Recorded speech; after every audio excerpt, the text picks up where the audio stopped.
Eux, ils marchent par la foi et non par la vue. Mais moi, je vous conseille vivement de marcher par la connaissance scientifique et historique, notamment celle de nos ancêtres kémites, par les cinq sens et par l'intelligence. À vous, à Pierre.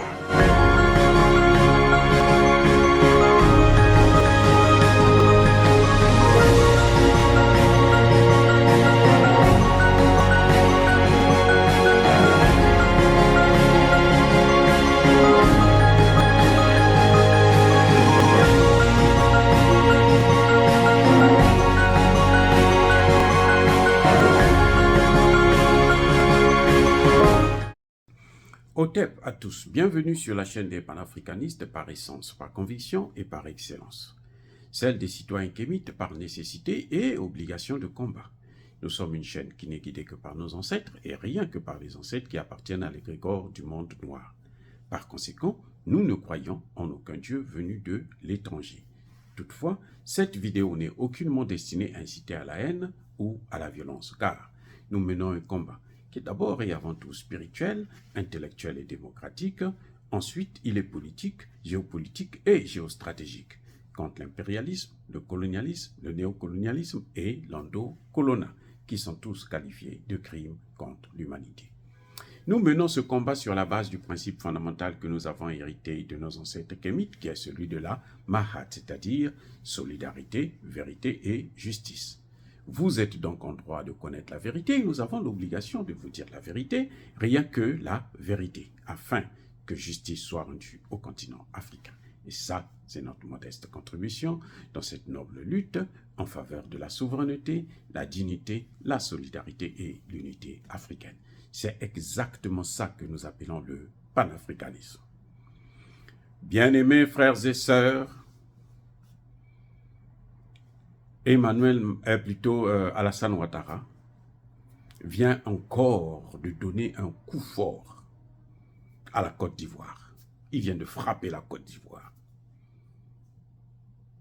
pour flatter Emmanuel Macron. Vous voyez, vous savez qu'il y a la CAN qui aura lieu début du mois de janvier prochain. Et cette CAN aura lieu en Côte d'Ivoire. Alors, Alassane Ouattara, déjà, il est allé s'endetter au FMI, à la Banque mondiale, un peu partout.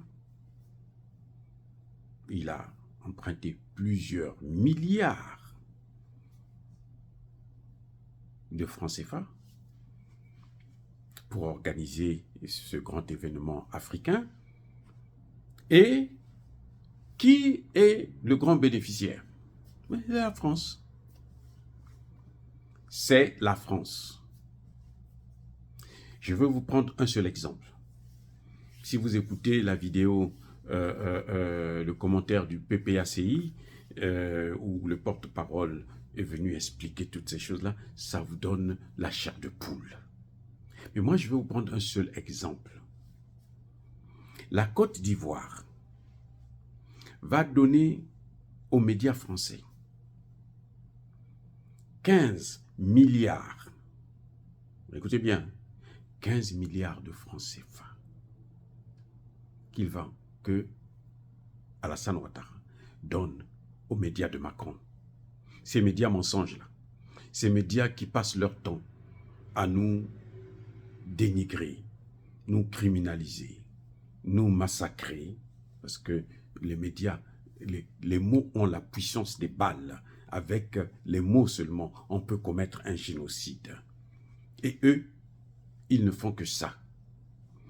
Donc, Alassane Ouattara prend 15 milliards de francs CFA qu'il met dans les mains des médias français pour acheter des nouveaux appareils, ainsi de suite, pour couvrir l'événement pour les Africains. Vous savez, c'est incroyable de voir comment les Africains, nos dirigeants, se comportent. C'est incroyable. C'est que vous vous demandez, mais est-ce que ces gens-là, ils réfléchissent ou bien ils n'ont pas de cerveau? Alassane Ouattara, qui est économiste, soi-disant, parce que moi je doute fort de ses qualités d'économiste, C'est pas parce qu'on a travaillé à la Banque mondiale qu'on est un économiste. Ben, à moins d'être un économiste garage, hein, et la poubelle, hein, des gens qui ont eu des petits diplômes ici et là, et puis bon, qui sont obligés de faire le lèche-cul pour avoir un travail ici dans les institutions internationales, et puis ils se vantent pour être, bon, nous on est les meilleurs parce qu'on a travaillé au FMI ou à la Banque mondiale. Mais oui, on est obligé de réfléchir comme ça. Parce que ce n'est pas possible.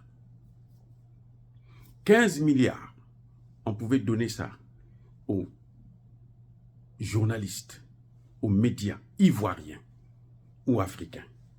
Je dis bien, ivoiriens là, ils sont capables de faire le travail. La Côte d'Ivoire a même une télévision nationale, une radio nationale. Mais équiper ces gens-là, 15 milliards, ils vont avoir des locaux, ils vont remettre les choses en ordre et puis ils vont mieux informer la population ivoirienne. Parfois même sur ce que lui, il est en train de faire. Mais il préfère aller donner aux Français et appauvrir ses propres médias. C'est du jamais vu. Mais vous savez, il n'est pas le seul, Alassane Ouattara, à faire ça. Vous allez remarquer que dans la plupart des pays africains, c'est pour ça d'ailleurs que nous on est appauvris. Les dirigeants, ils essaient de donner de l'intelligence à leurs enfants, leurs cousins, parents, des gens de la même ethnie. Ça, vous partez de l'Afrique centrale à l'Afrique de l'Ouest. Partout c'est comme ça. Surtout les pays francophones là. Mais c'est incroyable. Donc, ils se partagent l'argent et ils font tout pour que quelqu'un d'autre ne puisse pas s'enrichir. C'est-à-dire, vous pouvez quitter la France ou bien les États-Unis, vous venez dans un pays comme le Congo, vous avez du mal à vous en sortir. Si vous investissez, vous voyez les mêmes gens qui sont au pouvoir, qui ont l'argent, ils ne savent pas quoi faire avec l'argent, ça c'est déjà un fait. Parce que comme c'est de l'argent volé, ce n'est pas évident de savoir comment gérer ça. Hein? C'est de l'argent qu'on jette par la fenêtre. Ils s'arrangent à venir investir dans votre entreprise. Si vous refusez de leur donner des actions, ils boycottent votre marché. Ils vous boycottent complètement jusqu'à vous mettre par terre. Donc vous êtes obligé de les accepter. Quand ils rentrent, ils s'arrangent après quelque temps à être majoritaires et prendre la tête, la gestion de l'entreprise. Quand il s'agit d'un Congolais, bien sûr, quand ils prennent la gestion de l'entreprise, eh bien, puisque c'est des mauvais gestionnaires dans le sang de naissance, eh bien, ils bousillent tout votre marché. Je vais vous dire au Congo, ce qui se passe, c'est que vous pouvez, quand vous êtes Congolais, vous voulez faire le business, vous payez plus de taxes que les étrangers qui viennent.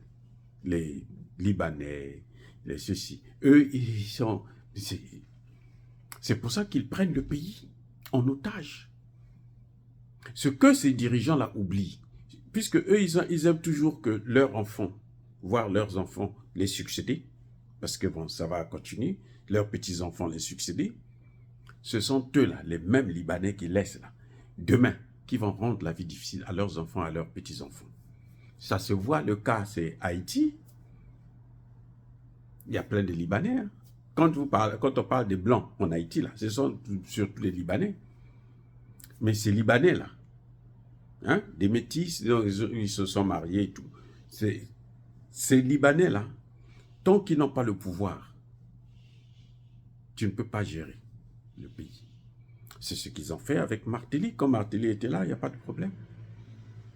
Quand le noir est venu, Moïse, Juvenal, je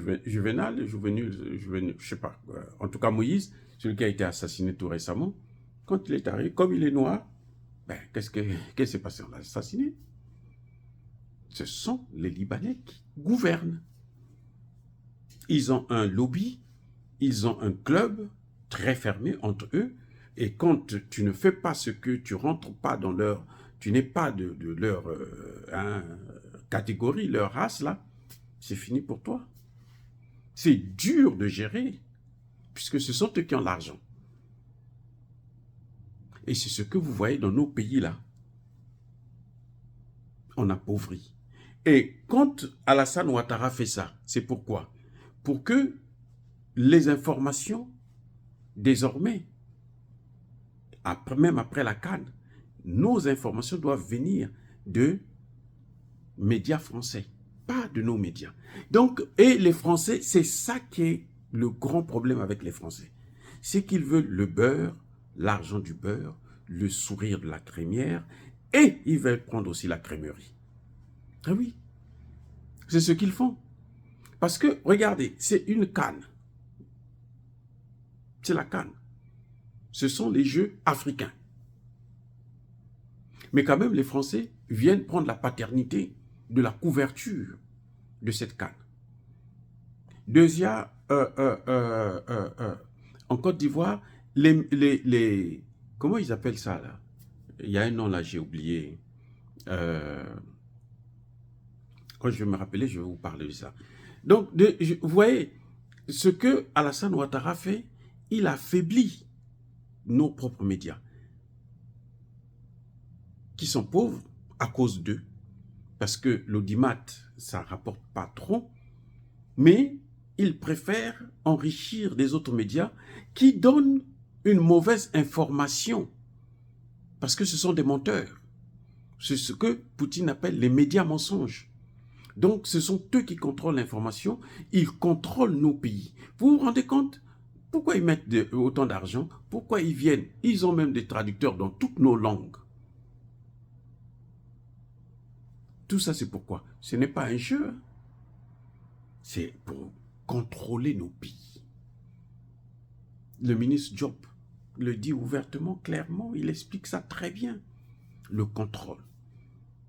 Les médias, c'est un pouvoir, le quatrième pouvoir. Mais en fait, maintenant, ce n'est même plus le quatrième pouvoir. C'est le premier pouvoir parce que c'est eux qui font, qui fabriquent les dirigeants. Même chez eux-mêmes, en Occident. Ce sont eux qui fabriquent les dirigeants. Et ce sont eux aussi qui les détruisent quand ils pensent que leur temps est fini. Et Alassane Ouattara croit que c'est en fonction de ça qu'on va lui donner un quatrième mandat. Le quatrième mandat, là, maintenant, là, ce ne sera plus la France qui va déterminer le nombre de mandats pour un candidat en Afrique, et notamment en Côte d'Ivoire. Croyez-moi, Alassane Ouattara a pu avoir un troisième mandat.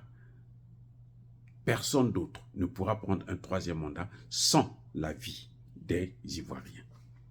Ça, c'est mon analyse personnelle en tant que docteur en sciences politiques. Quand j'observe les choses, je me dis, ça m'étonnerait que quelqu'un d'autre puisse encore venir jouer comme ça en Côte d'Ivoire. Et plus la France le fait, plus elle est en train de perdre, si vous voulez, sa place en Côte d'Ivoire. Plus elle le fait, elle est en train de s'auto-détruire. Parce que les Ivoiriens, ils voient, même s'ils ne parlent pas, même s'il y a la répression, mais ils voient. C'est ce que j'ai toujours dit dans plusieurs de mes vidéos. Yanke azana planaye, Yuma pe azana planaye. Yuma a barré Yanke. Donc, le Yanke a son plan, mais la victime là, a aussi son plan. Et la victime finit par détruire le Yanke. C'est ça ce que ça veut dire en lingala. Oh, bien aimés frères et sœurs, encore une fois de plus, on va t'en parler de ces imbécilités d'Alassane Ouattara qui préfère enrichir les Français, qui nous pillent dans tous les domaines et appauvrir nos médias ivoiriens, que je salue tous ces hommes et ces femmes qui font un travail formidable dans des conditions difficiles et lamentables. Je vous félicite et croyez-moi, l'avenir, il est en Afrique et tôt ou tard, nous allons récupérer l'Afrique. Et on le voit déjà avec le Sahel, comment ils sont en train de reprendre des choses en main et ça va s'étendre dans le reste des pays africains. Dire cela, c'est inciter à la haine ou à la violence. Non. Yaba, colère, veille. Yamalembe, encore une fois de plus, soyez bénis, soyez abondamment bénis par le Dieu des Kémites et par nos ancêtres angélisés. Mais que tous ceux qui persécutent le continent africain, le pillent et le déstabilisent, qu'ils soient noirs, blancs, chinois, arabes, juifs, indiens ou qui qu'ils soient punis, maudits, foudroyés, neutralisés, écrasés, effacés par le Dieu des Kémites et par nos ancêtres angélisés.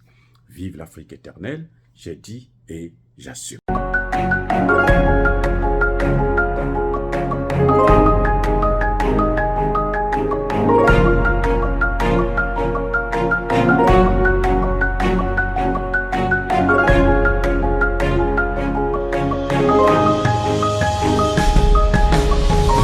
Bien-aimés frères et sœurs, vous connaîtrez la vérité et la vérité vous affranchira. Ça, c'est pas moi qui le dis, c'est la Bible qui le dit. Mais moi, je vous dis mieux. Vous connaîtrez la vérité historique, notamment celle de vos ancêtres kémites, et vous aurez une vision globale de ce que c'est que la vraie souveraineté politique. J'ajoute, vous reviendrez à la spiritualité africaine ancestrale et vous comprendrez les enjeux de l'indépendance économique. Et pour terminer, vous accepterez votre identité culturelle kémite et vous obtiendrez deux choses. La première, c'est la paix. La seconde, c'est le développement, à une condition. L'unité de toute l'Afrique noire, l'unité de tous les Noirs du monde entier.